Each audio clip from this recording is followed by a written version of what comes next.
should have gone live right before I said that, shouldn't you have? Missed opportunities, You missed your moment. man. Opportunities.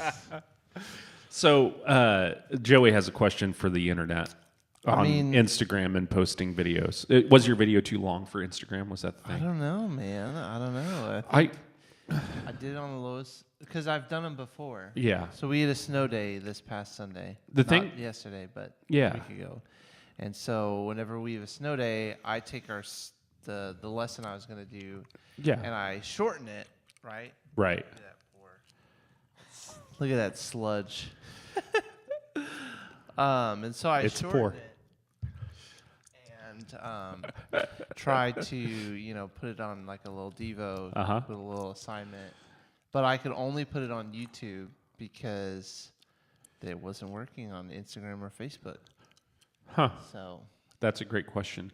They're changing their stuff. Facebook, it kind of surprises Mark, me. What are you doing to me? You couldn't do like a live watch, like you know what I mean? What I don't even know what that's called. You can't do a premiere anymore. A premiere on Facebook. That's what we tried to do for the winter weather service. Yeah. And I just ended up streaming it live, which was terrifying in the moment. I know we're streaming right now, and it's pretty chill. But for those, it's like we stream live every week. Yeah, but Zach doesn't stream live. Yeah, right. Yeah, I get it. So for me to like pull that in, at the very last minute, I had to reload a page, and then it didn't work, and then my stream key wasn't working, and it was a whole thing. Yeah. Sorry, that's too far behind. All the Zach panic. But I'm curious. Panicking a little. I wonder sometimes if Instagram doesn't have levels of you can post this kind of content or this length of content depending on your following. Yeah, I wonder that. That's a conspiracy theory, I feel like. No, that's not a conspiracy theory. It may be true, just hypothesis. Yeah, I think that's what most conspiracy theories initially. Some of them sound no, crazy. I mean, but like initially on Instagram, you couldn't go live unless you had unless you were an influencer. Is that true? Yeah, that was a thing. I don't remember that, and then I remember because that. I remember the day that they were like, and now anybody can go live on Instagram. And so they've always had some level of like this person can do this person can do that, and I just wonder if it's based on your following or if it's based on your badge. Like maybe people who buy a badge can do certain things that other people can't. Do I need to buy a badge? I don't buy a badge. So well, it cracks me every time I log into Facebook now. They're like, you should buy a badge, and I'm like, I don't want a badge. This is really dumb. Please no badges. Yeah, I'm not the social media expert. Yeah. Other people are any means. The thing I would love to figure out how to do, I've never figured out how to do it, and I know we have some people in the church who know how to, and I've just never asked them. People who do stories, like live stories as a thread, like I've never known, because I can only do like 15 seconds at a time. You know what I mean? I just have never figured that out. I'd love to figure that out. Well, tell us in the comments if you know how to do that and teach us. Yeah. We are not above learning. Yeah, my youth pastor said it was a good idea in high school to just not have social media, and I'm still doing that. Yeah. For the most part. Yeah. And little did he not say was that social media would be a huge part of my career. Social media is a big part of the job. Yeah. Whether or not you want it to be. Man, I'm in this like for probably the past month, maybe the new year. I don't know what it is. I've been in this mode of I just want to delete it. Like just just delete it all. Like not delete the app, just delete the profiles and go away. Yeah, every time I get it within like a month or two. The longest I held out was Be Real. Yeah. Because it was so simple. Yeah. But then nobody got on it. And well, I actually like that too, but then they started sipping the Kool-Aid. Yes. And so they have to. People got to make money. Yeah. So that's when I was like, I'm out. Yeah. I'm out. Yeah, I never did Be Real. Let's be real. Let's be real right now. I think Be Real was a great concept. I think it was too. But it can't. In I the feel like early some of those days can't ever was stay awesome. long enough. That's the thing. Yeah. They just like it's like this idea, and then they're like, yeah, but we got to make some changes. It was really Be Real was like I think the genesis of Instagram was like show us what you're doing. Yeah. You know what I mean? Yeah. And show us what you're doing became get paid $1 million to have a Pepsi can in the shot. Yeah. And so I mean, the money just drives things. Yeah. And I think that's where like YouTube was kind of this like pure thing Yeah. for the longest time, and even now it's kind of changed because they have to make dollars to keep the vision running, even though the vision was driven by their passion before. Yeah. I was thinking about this the other day with like, because something's going to replace everything, right? You know, and so like in our world, like I wonder how long it is. So I've lived here for 5.5 years. I still have my Illinois number. You know, you still got your number from far away. I'm sure you still have your Hillsboro number. I do, yeah. Georgia. Because That's there's where I'm from. Yeah, okay. I didn't know where you got your cell phone.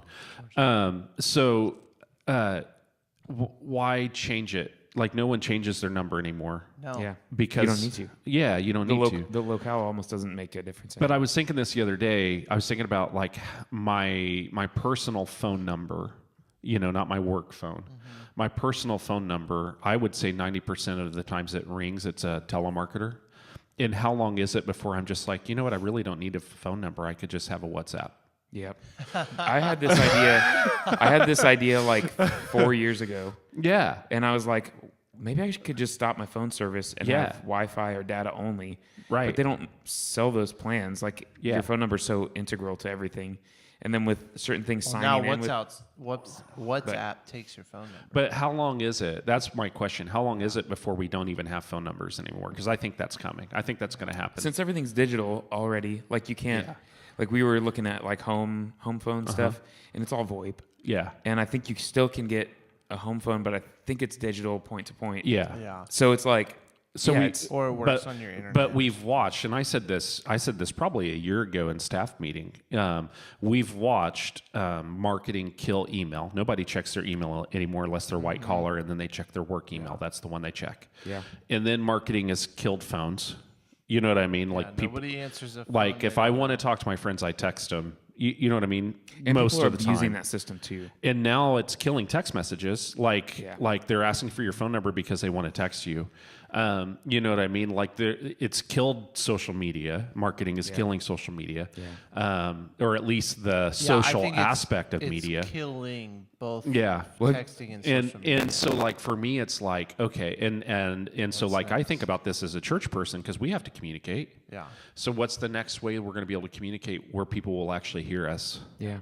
And I found that for our younger audience, social media and texts are the best. It's well, I mean, I think that's where Boaz, that's the only place left. Boaz doesn't have it, but I feel like for his age group, it's probably Snapchat. I don't know. Yeah. I don't know. That is a big I thing that we got to think about. And like, I don't want to communicate to someone in a place where they don't want me to communicate either. Like, I want it to be permission based, which I think is the key to this whole situation. Yeah. Because the people who are messaging me scams and stuff are not respecting boundaries of phones. I think the problem with telemarketers is there was never permission. The problem with email, what killed email is there was mutual permission. Yeah, I want to get your sales ad. Yeah, I want to get that, but then you said it 1,000 times. But then and then they sold sold the information. Yeah, and even when you unsubscribe, that doesn't do anything. Yeah. Nowadays, they still email. So shout out to Unroll.me if you've never used Unroll.me. So it will help clean up your inbox because basically it scans your emails and it's like these are all of the lists that you're on. Do you want to keep it in your inbox? Do you want us to just automatically archive it and we'll send you one email that has all of these things in it? Or do you want to unsubscribe and we will unsubscribe for you? Yeah. And they really do. Because the amount of times that and it's free. I was going to say it's free. Are they selling your information? Yeah. No, it's a cataloging your email. Yeah. It's me, man. Dunham Sports, I've unsubscribed probably 5 times. Yes. Yeah. I've never gotten on their list. Thank goodness. Yeah, they have a 20% coupon or 10. Yeah, it's 20% coupon. But Christianity Today, man. You know how many times I've unsubscribed from that dude? Wow. I'm not on that. 7,000 in every email. Yeah, dude. It's like they hire a new employee and they're like, you haven't told this employee that we can't email you. This person. That'll get him. So that's our trick. That's it, man.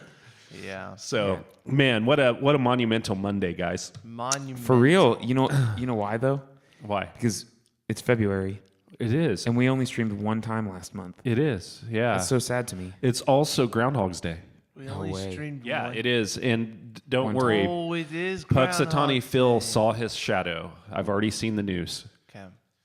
I always forget what that means. 6 more weeks of winter. I okay, thought he good. picks a scroll now these days. There was a scroll, yeah. That whole but thing the is scroll, super weird. The scroll declared that he saw his shadow. It declared he saw his shadow.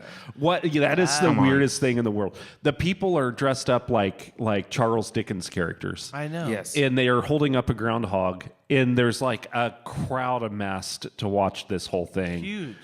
I don't call things pagan very often, but I don't think it's. I don't even think I it's don't know. pagan. I just think it's bizarre. it's bizarre. Stupid. Man, it's pretty my wild. So did anybody not see that coming? Not see what coming? The shadow. He does the same thing every year, doesn't he? I think last year he Puxatawny didn't. Phil didn't see it coming. Yeah, Oh, okay. Puxatawny Phil. He was surprised. He was very surprised. I heard one day that they lace one. How mad though? Like, because groundhogs hibernate. Yes. Oh man. So sad like day. they They're woke him up waking from him a up. nap for that. Hey, big boy, come on out. Get up. Yeah, that's. Boo. He's gonna spill my coffee here. That's all right. Oh my Is goodness. that your first cup? Yeah, How have you made it this long? I know. I woke up well today. This is my Man. first cup as well. Very Wow. rarely do How I many are wake up on the right side of the bed. I'm already half a pot in. Yeah, I felt good, and then I got to the office, and then I was like, I need some coffee. But at home, I was doing fine. Yeah. I woke up and I said, I'm awake. I make my 6 cups of my pot Yeah. at home every morning. Yep. And But they're just like 6-ounce cups. How probably. many ounces are those on the? I think I it's think- an actual cup. No, it's not. It's not an actual You cup. don't think It's it's- smaller than a cup. Yeah, because a coffee cup's not a cup.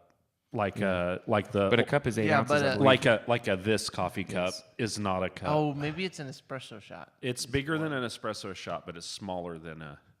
I think it's 6 8-ounce cup. ounces. I think It's gotta it's be 6 6. ounces. Yeah. Which doesn't make sense. Again. Uh-huh. I mean, it maybe does because of the cups that they were using, but Yeah. but We'd probably Yeah, all that be makes better sense. off if we drank But are like you 2 saying 6-ounce one cups cup of is coffee. I don't think that one cup is man, I've already 6 had ounces. 2 cups. Because this I'm is- not getting 2 cups is not filling up my 12-ounce mug. Huh? If you're saying that 1 cup is 6 ounces, Of coffee. I think it's less than that. It might be. It could I be think 4. I think it's closer to 4. It could be, but it's more than a shot of espresso. Yeah. Hey, but Not much. I know we have Google, but I'm not. I'm not looking it up. Googling that. I'm not Googling that. Yeah. If you put it in the comments after you Google it, stop watching this video. Kidding. We love you. They're just 2 dads trying to be dads. You guys can go look it up. Yeah, go My look it dad up. gets so mad. Feel every free to time he tell looks Joey. it up. Oh man. No, I look stuff up all the time. We're like, what about this? And I don't I'm need like, directions. If only we had the answer. I'm just kidding. Oh man, that's not me. My I'm my in-laws, I love them. God bless them. Every time we go somewhere, we're going to go on vacation. They're like, now, how are you going to go? And they're like, you're going to take this route and this route. You know, are you going to do this? And I'm like, I haven't looked at a map. Like, I'm going to type it in my phone. Your in-laws and I'm got going me. to follow it blindly, think- and I'm going to show up where Yeah. where it puts me. So what normally happens when that happens is when that happens to me, I just wait, Yeah. and I want to be as respectful as possible, so I just wait. Just let Yeah. them talk. Okay. And then when I get in my car, I just type it in Google. So Okay. so sorry if you're watching right now and you give directions like that. They just I think some people it works for them. It does not work. For them. Drive 2.7 miles east, Yeah. and then turn southwest, and drive 0.3 miles, and then turn north. Even landmarkers are like you just go down past the McDonald's, then you take a left and hit the Wendy's, then take a right. Yeah, and then yeah, you yeah. go past Love Sushi and Gone then are the you days. turn around. Have you ever been asked for directions like in the The modern problem is age? in Jeff City, they don't use Love Sushi. They're like, now you go down to the old Hardee's, and then you turn right. And then you go to the old lumber yard, Yeah. and you turn left. The and then things that you go, used to be you there. know, It's like where the Dutch yeah, Brothers to is. the is- Dunkin' Donuts that, you know, like the one that, not, Oh, the, you know what? not the newer old Dunkin' Donuts, but the old Dunkin' Donuts. You know, and it's not turn there right anymore. So I don't know what's there now, but that's the spot. I think all the Jeff City locals just died They inside. might have died.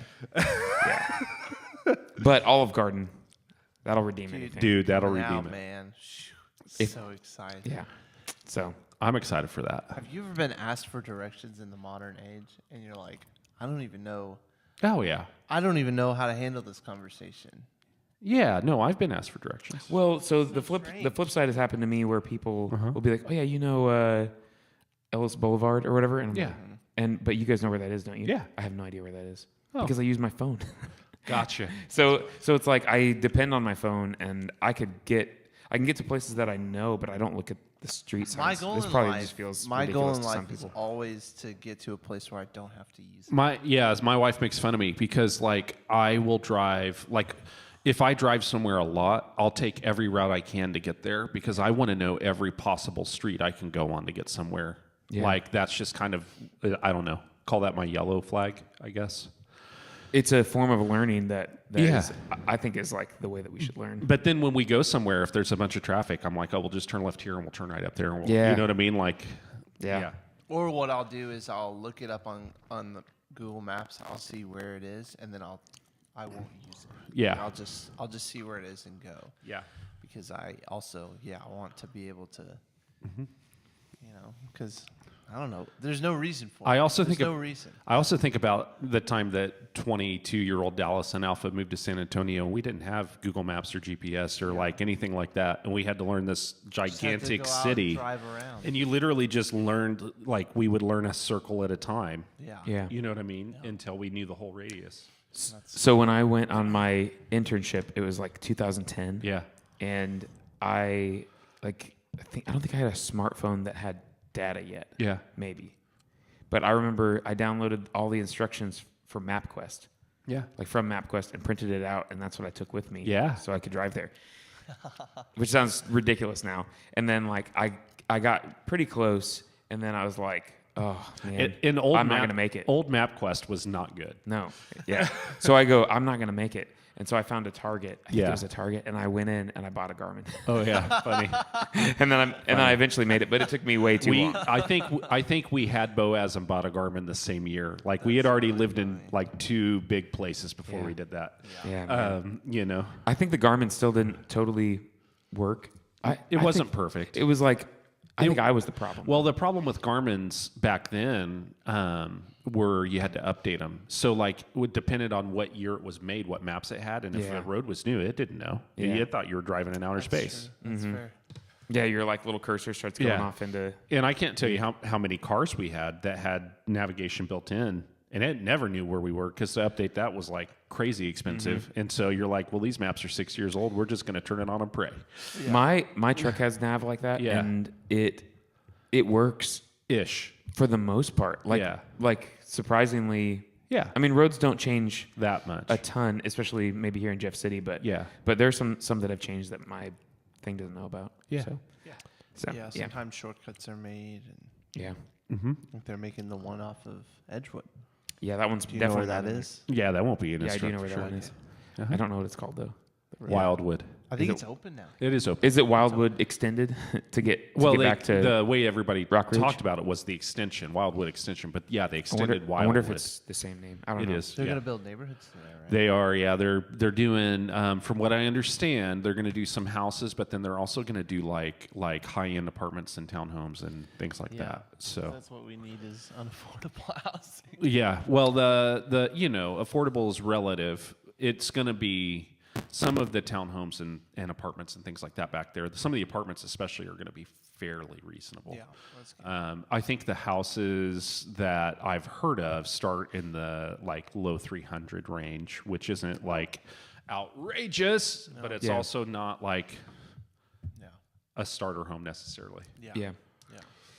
Yeah, we've had a couple of events with the housing, I don't know, people around who care about housing. It's like a housing event. And I'm sure there's an official name for it, but Habitat for Humanity. Maybe they are the ones who host it. Yeah. But it's really good, and I didn't know that there was I knew it was hard to find houses. It is, but I never considered it like a crisis until and there's all kinds of like ways to build some more affordable housing situations, but there's also a lot of hurdles to get that done. And so it's a mess. Well, we heard from like landlords there, or developers, and I think they're in a tough spot too. They're like, what do we build? To actually like sell because they want to make more money. They don't want to. Yeah. Well, and Jeff City has this like this recent history of building a lot of high end neighborhoods.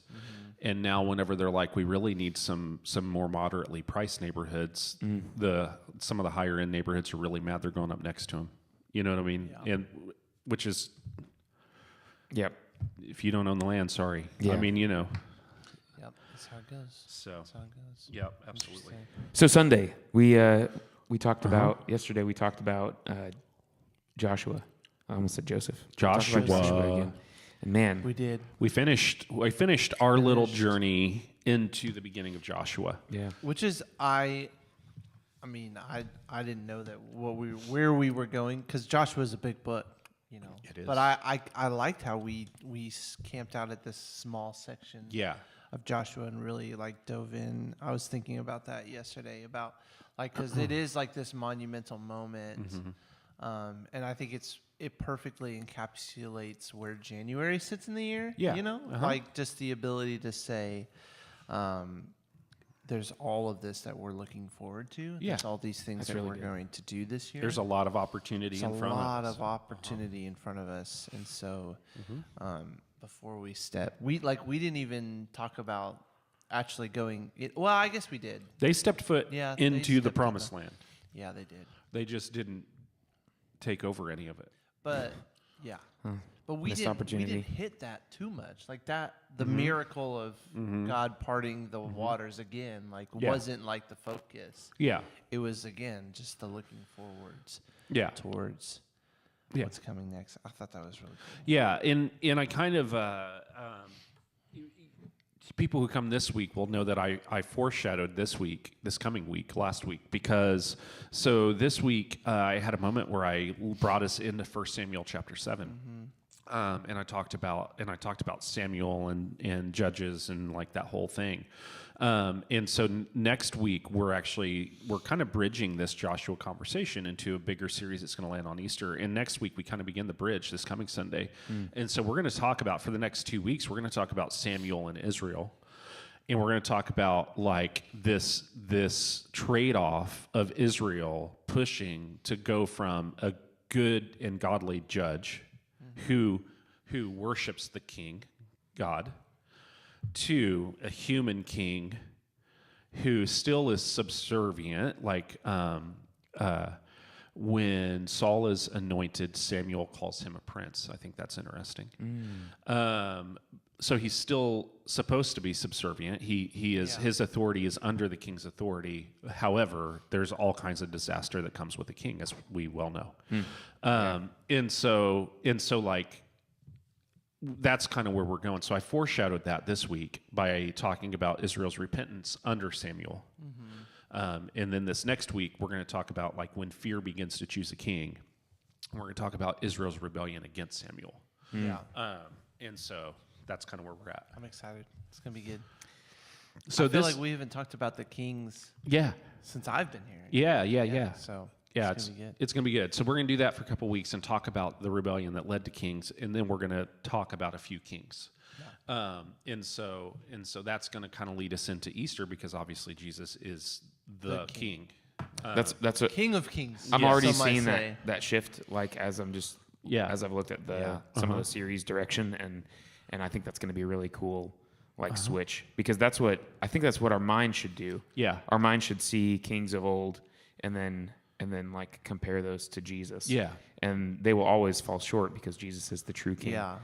But that's like, I think that sets us up right. Like we've tried this and we've tried this and we've tried this, and we finally realized that that Jesus has come and he is the fulfillment of all of those failures. Yeah, and because we fail as humans, not because and maybe I don't have to have so much hope in earthly kings, because I serve a greater king with a greater kingdom too. You know what I mean? And so that's the thing. But yesterday where they were in the story in Joshua, they had just crossed the river. And God's like slowing them down, and he's saying, hey, let's take a moment and let's build something to remember this by. Like literally sends people into the river to collect stones from the bed where they had walked over, to carry them out and to stack these 12 stones up as this like moment of remembrance of the time that God parted the water. And I think it's cool the way that the chapter kind of flows, Joshua chapter 4. So it's like, this will be a remembrance for you and your children of what I've done for you. But then at the end of the chapter, you'll look at this and you'll remember how God allowed you to pass over the Jordan on dry ground. And you'll remember how God allowed us to pass through the Red Sea on dry ground. Like, it's this continuation of the saga, that started all the way back in Egypt. And so it's just cool to see that. And the point is the remembering. Like, whenever we forget, that's whenever our courage kind of wanes. But whenever we remember, like, we fuel our courage. Our courage is fueled through remembering God's faithfulness. I think some of those stories are like a little bit like dulled to us because we have bridges. Yeah. And if you think about, probably the best example for me, and I don't know about for anyone watching, but like the Oregon Trail, to like ford that river, I feel like those are the moments when you fail the game. Yeah. Like, I don't know about the video game, the Oregon Trail. Okay. Yeah. Just want to make sure everybody was on track. Yes. I'm sure the actual Oregon Trail was tough too, but like, Guys, but, you sure about it? Probably. Yeah, I wasn't there. Sure. So I'm just saying, when you die of dysentery, you get to play again. When they died of dysentery, they really died. They didn't get to play again. Yeah, sorry. That was insensitive of me. Oh my gosh. So playing Can we the retitle game this video when I was Dysentery Jerry? Dysentery Jerry. Oh man. But yeah, like if you think about them crossing any type of water like that, would have been a crazy deal because it would have been impassable in a lot of ways before. And so for it to just be like an act of God, this thing opens up and we just get to pass through. Yes. The time savings. Yeah. And well, and imagine like crazy. Standing on the bank of a river and suddenly it stops moving. Yeah. You know what I mean? I'm assuming they understood how rivers worked. I mean, like, you would think it like they had an understanding of moving water. Yeah. They had an understanding of storms. But this water's coming from somewhere going to somewhere else. Yeah. And now it's just stopping. So what's happening there? Yeah. So, I mean, that would be remarkable. Yeah. Whenever you're talking about a crowd of all of these people too, who are having to cross over and a nation. Yeah. And all of the animals and all of the, you know what I mean? Like everything having to go. Like it's significant, significant marker for them. But also how telling is it that God's like, I need you to remember this. So set up some stones. Yeah. Because you will forget even this. See, that's the thing that always gets me too. And that's why, like, as I was thinking about that, like, when I do communion on Sundays. Yeah. Like, why do we need to remember this every week? Of course, this is the most important thing. And then you come to moments like that, like, set up these stones to remember this. Yeah. Like, how would they forget? How would they forget? Yeah.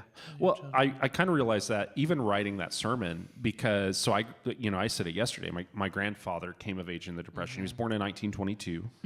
And so, he lived through the Depression like 7 to 13, that era. Wow. And so like that's how he grew up. But I also came to the realization that how many people in that room are younger than me and they don't really even know anyone who did. Oh. You know what I mean? And so for them, like the Depression is not even a... I was literally just thinking about that in the shower this morning. Yeah. Like for you, it'd be your great-grandparents, maybe. Yeah. So my grandma, I just laugh. Yeah. And she was such a good lady, but she would conserve things. Yeah. Probably old age like doubles that. Yeah. But like she would save things. Yeah. And my grandpa would save screws and like that type of thing. Yeah. And I can remember that. And I don't know if you remember a person who's like meticulously stuffing their purse with condiments. We did we re-roofed his house once. And so we pulled, everything off. We had to pull a bunch of sheeting off and do new sheeting and everything. He was literally taking the boards, hammering the nails out, flattening the nails and putting them in a jar, to make, because you don't know when you might not be able to get metal. That's what he lived through that a couple of times, know? And so like that was the thing, but how many people, like you can't even comprehend what it's like to know somebody who lives like that. Yeah. And I wouldn't be able to except for my grandma. Yeah. But me either. Yeah. So it's kind of wild. But that was the thing. And so how quickly we forget. There are huge number of people who are like, the Holocaust never happened because they don't know anybody who saw it. Yeah. Like, they believe for real it never happened. Oh. Really? Yeah. You know, Is that like in flat Earth zone? It's kind of in flat Earth zone. However, the opportunity to know us, like I've known 2 survivors in my life. The opportunity to know a survivor's gone. Yeah. You know what I mean? Yeah. And so like that's a thing. And so we do culturally zeitgeist, we forget so much. You know, we forget so much. And I think God's going, even if you remember until you die. Yeah. There is a generation coming who will not know you. Yeah.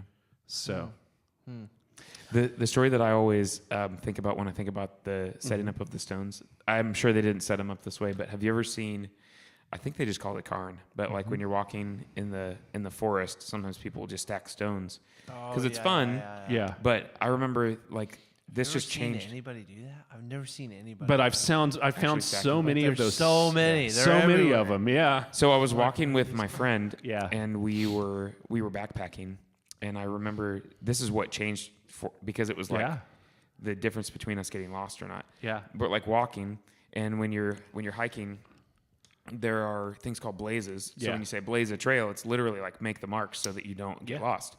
And so less important when you live in the city because you have streets, you know. Right. But if you're going through the forest, you need those blazes, and you depend on those for your whole trip.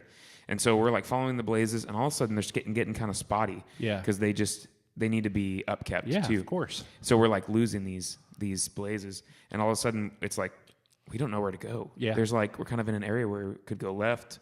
Like there might be a path to the right, but it's hard to tell.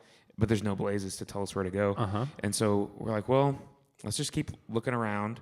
Like, and he was more experienced than me, so this is him talking, not me.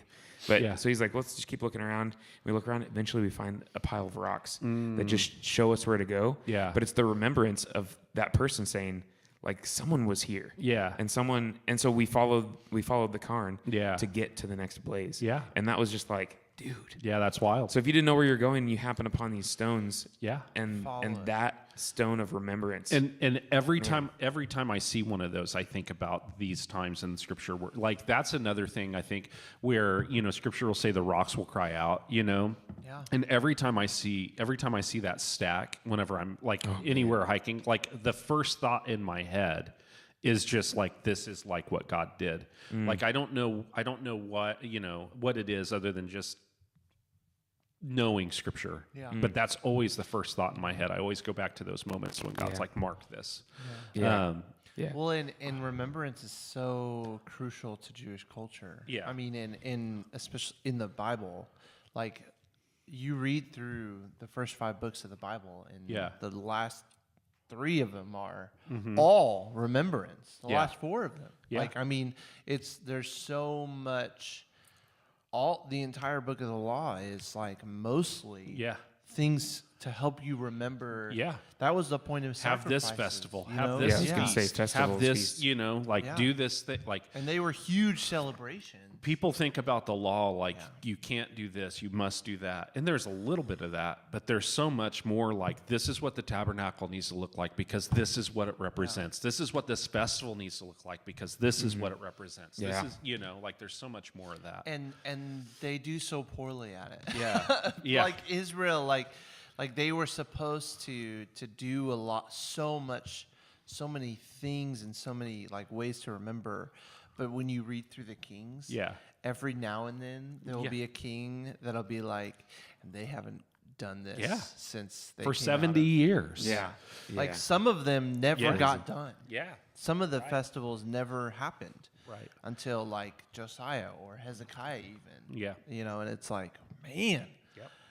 Oh, they forgot. Yeah. And so yesterday was all about remembering. And so what we did yesterday, we sent home these little jars. I should have brought one with me. Oh man, we should have missed a moment. But if you weren't there, you can still pick one up on Sunday. I've just kind of there's so many. I just decided we'll leave them out till they're gone. Yeah. Might as well. Yeah. Because I think people are going to ask what the ping pong balls are about anyway. Yeah. And so that's a great way to give somebody a little thing. Yeah. But we sent home these little jars. And the jars are they just have like 12-ish stones in there. And I say ish because there were some kids involved with the making of the jars. And so their parents were like, they'll have around 12, and so, but they just have these like 12 little rocks in them, nothing big, and it's not fancy, whatever. But I wanted, as a congregation this year, I want us, like each house, each family, each, whatever, like if you live in a dorm, in your dorm room, whatever, I wanted each household to have this little trinket where they could, over the course of this next year, be looking for things that they need to remember and assign those things to the stones in that jar. Yeah. Because I think if they'll do the exercise, like God's telling Joshua, he's telling Joshua, if you'll do this, you'll have something to remember the moment by. Yeah. And I think if they'll do that exercise, that jar might remind them more than they think it will. And so there's that. There's also in this an opportunity to like someone's going to notice a jar of rocks in your house, and be like, what's the rocks about? Yeah. The other thing that I think this is maybe by design, but our church is very much moving forward focused. Yeah. And like we talk about next steps, and we're trying to get people to think like, oh, well, what do I need to do actively today to like become closer to God, which is what we should always be doing. Yeah. So we've just made that our mantra. Yeah. But in the midst of that, you can kind of like leave the past behind in a lot of ways. And so to have your next step be to remember is a good, healthy, like, well, and that's practice. What I like it. It's like, remember what's coming next. Like, and we had an opportunity to kind of, remember some things that are happening that just happened. Yeah. But like me and Debbie put our rocks in a baggie, in a drawer. I think that's smart. And so as the year goes on, or maybe even longer, who knows? Yeah. As things come out, we're gonna and it fills we're gonna mark one and put it in. I think that's smart. And it's gonna accumulate over time. Yeah. And that was the kind of the vision I had for it, but I didn't know how to communicate that concisely on stage. Yeah. Like now when you get home, empty this out and only put one rock in at a time and watch the rocks grow. And you know what I mean? Like I was trying to figure out how to communicate that, but I just couldn't do it.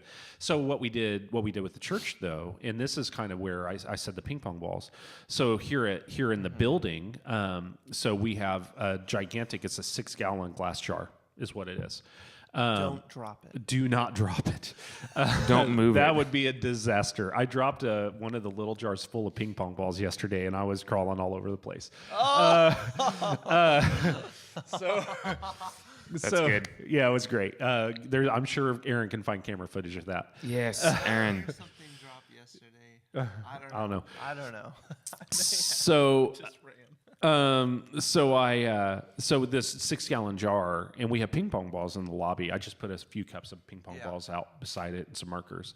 And so when you drop a rock in your jar at home, like when you have something that you want to remember at home, our hope is that you'll come in on Sunday and you'll write it on a ball and put it in there, because we want to see as a community, like as a congregation, we want to see that, how much God is faithful. You should make a quick video about that to recap the church and post on social media. We should, But we want to see that. Like I think there's encouragement, even if you don't read all of the balls. Yeah. I think there's encouragement in seeing like, man, that thing's almost full. You know what I mean? Like, or man, we had to buy a second one. Yeah. You know what I mean? Like that's how faithful he is. We have more than one. Like I think it would be, I just think it's such a cool opportunity for us to say, so that when we get into a season where maybe something frightens us, we can be like, it's scary. Do you remember all the things God did? Look at this. Yeah. You know what I mean? Like, is it more scary than this? Yeah. And for me, like I think about the things that I need to do. And sometimes I forget about the things that I've done in the last 6 months, 12 months. And so sometimes I have to look back and be like, oh man, like I know it feels like maybe I'm not up to par or whatever, but look at all the things that I did do. And I have to kind of do that sometimes. Yeah. So I don't, feel like I'm not doing anything. Yeah. And so, so I think that's good too. Just keeping up with those things that we probably know that we're making progress. Yeah. But sometimes it's hard to see it, and a glass jar full of ping pong balls helps you see it. And it's just such an awesome way to give glory to God. Yes. And I really loved you hit my favorite psalm. You're welcome. Yesterday. Yeah. 103. That's a lot of people's favorite psalm because of a recent viral video. Oh, I don't know about a viral video. But just the opening, like just the, well, it's not just the opening line, but he repeats it. David repeats the line. Yeah. And the NIV, and I think the NLT translates it like, let all that I am praise the Lord, everything that is within me. Yeah. And I just am like, there's just something about that. Yeah. Such, like you said it perfectly of like, you can just see that David is having a personal moment. Yeah. And he's just recording it. Yeah. You know, and I think in the midst of, I think that about so many Psalms. Yeah. Right? Like, you know. Was this for the church or was this just for David? Picture a shepherd, like out in the middle of a field, right? And he's writing Psalm 23. Yeah. You know what I mean? Like, the Lord is my shepherd. I don't have anything. I don't have any wants. Like, he is my shepherd, you know, like, and going through that whole thing, like, he's recently been anointed king. You anoint my head with oil. My cup overflows. Like, you set a table for me in the presence of my enemies. Yeah. You know, like wild to think that, like, that's the man whose enemies are lions at that point. Yeah. You know what I mean? Yeah. And like, wolves. like you're like, here I am. I'm out here. I have all this food. I'm ready to go. I've been anointed by the Lord. Lions are all around. They want my food as much as I do. You set a table for me right here. But your rod and your staff, that's what comforts me, not mine. Yeah. Yeah. You know, I mean, think crazy. about that. Yeah, it's like, good. I think a lot of the Psalms are just him, like, he's praising God. And then we get to listen. Yeah. The depth of... Yeah. It's just, and it's linked like it's words on a page. Yeah. You know, you don't hear his voice. Yeah. You don't hear, you know, how he said it, but you can. Yeah. You know? And you can, like, it's just, and that's just one of those. 103 is just like placing it in the depth of like looking forward with mess behind you. Yeah. It's like, man, so good. Yep. And he talks about all the things that God has done for him. And later on, after, he also talks about the hard things he went through and how God is still faithful. Yep. Yeah. Just the praise that brings. Yeah. So my life group did this study recently. Don't give the enemy a seat at your table. And man, it's super good. It covers that psalm really deeply. But yeah, it's worth checking out. So that's good. All right, guys, we got to go. That's an easy. We do. Easy end. All right. Well, thank you guys. Bye. Bye-bye.